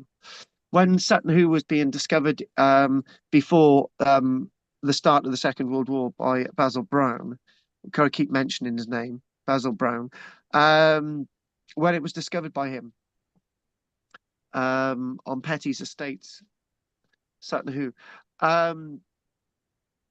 It was believed that we know that the items were all broken. Lots of sword was broken. Lots of things are broken, right? And we look at this and we're thinking, well, why are they broken? And people say, oh, it's ritual, right? But now we're starting to think that lots of those items were broken because they weren't the best of the best that society had. So what you're going to do, you're going to give a warrior who's going to be buried. If it was Riedwald, but buried in 640 AD, 640, we don't know, but it could have been Riedwald, a Swedish Viking sort of leader or prince. So we're going to bury these people with not the best of society, right? And in the afterlife, obviously, they can put the things together. They can go to Weldon Smithy and have these things remade. Probably right? why they burnt them. They used to burn ships. Oh, sorry. They're not the best of the best, and that is the point, Anne. Right? So when we see these things, what did they actually live with? What did they actually continue with? Right? So we might think that these things are absolutely beautiful and gorgeous, which they are, but what did they continue living with because they could afford to deposit these in the ground? That's always worth food for thought. And I wanted to put that in there today as a reminder of things that we're going to do in the future. So when we think about a Roman hoard, we look at a Roman hoard and we think, oh, it's been buried because people are being attacked, or the Snettisham hoard, for example. Big plates and all sorts of things, right? Silver plates. And we think, oh, they're burying these for safety. But, they might just be burying them because they don't need them anymore, right? We find coin hoards in Britain, Roman coin hoards with 50,000 coins. Maybe they just buried them because they didn't want copper coins. I've got a jar in the garden with 20 quid's worth of pennies in because I can't even take them to the shop. Right, because nobody will accept pennies, so we just chuck them away. So the point is, people are doing that in the past because there's excess. So when there's excess, you bury these things, and I want to make that point in closing today. And then next week we're going to do Vercingetorix, and we're going to start to get into the Roman period proper. So, it's dark. Let's put a bit of light on. Right, Anne, what would you like to say? I've dropped it. Oh, I was going to tell you that I met a lady in the hospital. She was sitting next to me, and she was from the Highlands of Scotland. Wow. And she'd been in Wales for 40 years. Mm-hmm. And she was very, very, her accent was very, very mild. And I said, I didn't know you were Scottish. She said, yes, but it's very, very gentle in the Highlands, she says. And what the hell's that got to do with what we're doing? It was to do with Orkney, really. Oh, right, yeah. But When I you were would talking say, about Orkney, I should have slipped it in then. But I think and it's okay. It's okay to slip things in. all right. Yeah, I mean, I just thought, where they burnt, was it burnt deliberately? Yeah. So it might have been like, Valhalla, I mean, we're not actually thinking about Scandinavia, and they're so close. They were so close to Orkney. Yes, exactly. You don't know what they're, Apparently, one person online called Emma. She got so exhausted about this tonight, by the amount of energy I put into it, she's gone to bed. I'm not right. surprised. Yeah. By the way, the dodgy git gives his love, Anne. All right. Okay. Oh dear. Apparently, he's a friend of Sadiq Khan. He wants you to meet him with him. Anyway, what people are saying so irrelevant things today, Richard, anything? What? I was going to say Steve Carney, the president of Canada, the Prime Minister of Canada. No, Sadiq Khan is London. Oh.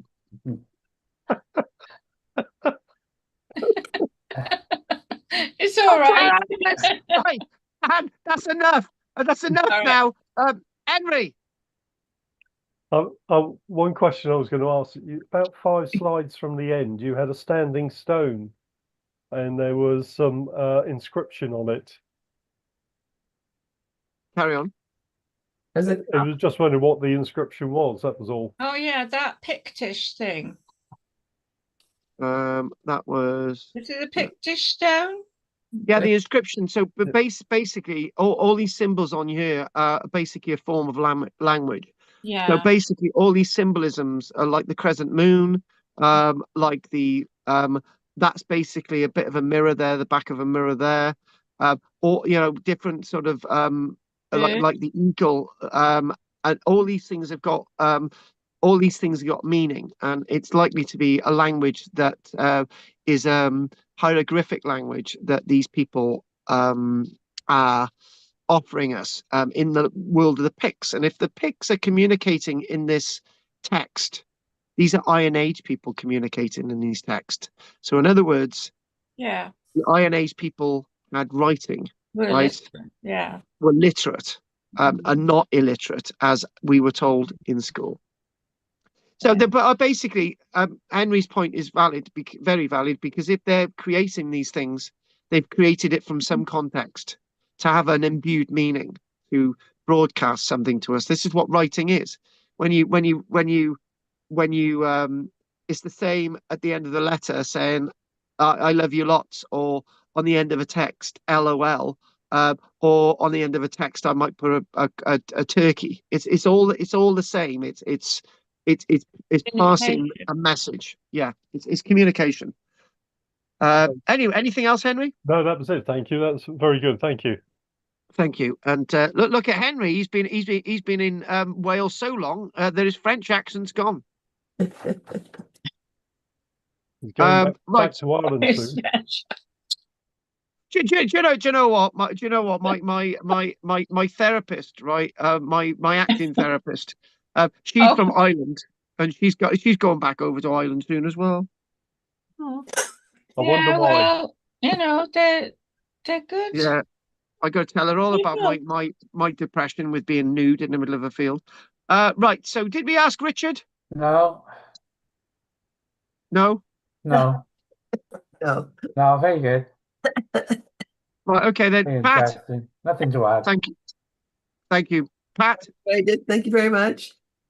And then finally, I'm looking forward to my Madeira cake next week. I'll have eaten it, and I will tell you how what it tastes like. So, okay then, if there's nothing from you, Pat, let's just do Goff. Well, no, it was very interesting. You certainly did a few subjects there, and it was great. Yeah, thank you. Look forward to next week. And don't tell Melvin Bragg, No. because you'll have his history in our time on there, and you'll lose me all for good. Well, Pat didn't have a chance to tell us she went to the Earth. Did you go to the Earth? Hang on, Anne, you interrupted Goff then. What were you saying, Goff? I've forgotten now. Anne, you've interfered with him. Anne, tell us. Right, okay then, Anne. Pat, tell us about the Earth I Steadford, and then we'll finish on that. Oh, it was really good. We went inside the tent, and there were little girls, they're 6 years old, singing a song, in competition. And there were about 10 of them.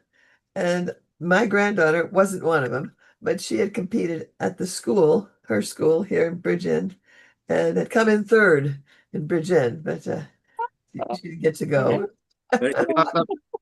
Well done. That's good. Well, yeah, it was good. Anyway, well done. At least you had a good time at the Earth, yeah? Yeah. Only rained in the afternoon. Okay, Yeah, I was fair thinking of you, the rain. That's so cold, Yeah, it was Yeah, terrible yesterday. well, think about me standing in the freezing bloody Yeah. cold in the rain. Yeah, love it. Yeah. Oh, I'll put Yeah. a silver shield around you. I've got to do that again because it wasn't the right light, and so I've got to do that again. Oh, Oh dear. wear some long underwear. Basically, Mark Almond's in it as well, but we won't say anymore. Oh, all right. Oh, I've name Good dropped. idea, Sorry. I expect. Right. So anyone else got anything else to say? Yeah, good night.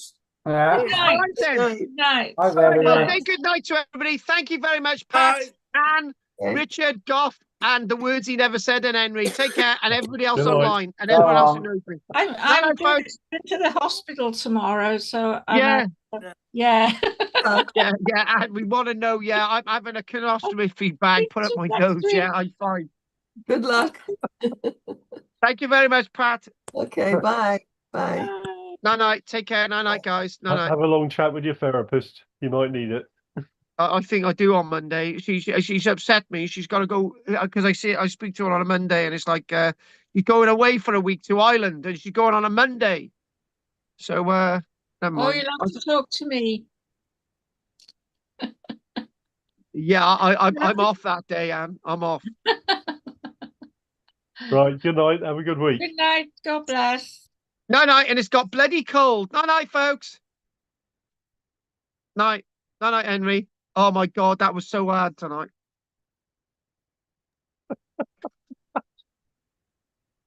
Oh Have you God, got some tablets you can take?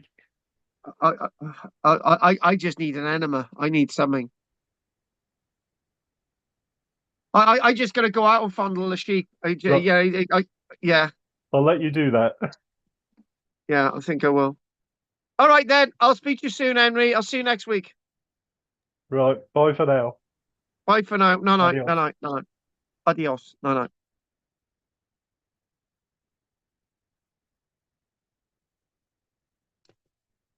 Anyway, thank you everybody watching online. Hopefully you liked the Roman thing today. That was good. Billions Gate, Roman baths. So nothing in the chat box 1, nothing in the chat box 2, nothing in chat box 3, nothing in that window 4, nothing in that window 5, 6, and that window 7, nothing in the window. Right, night, Nostad, diolch yn fawr i chi, gwelwch chi eto. Don't forget to like and subscribe. Thank you very much for your support and keep watching. Night.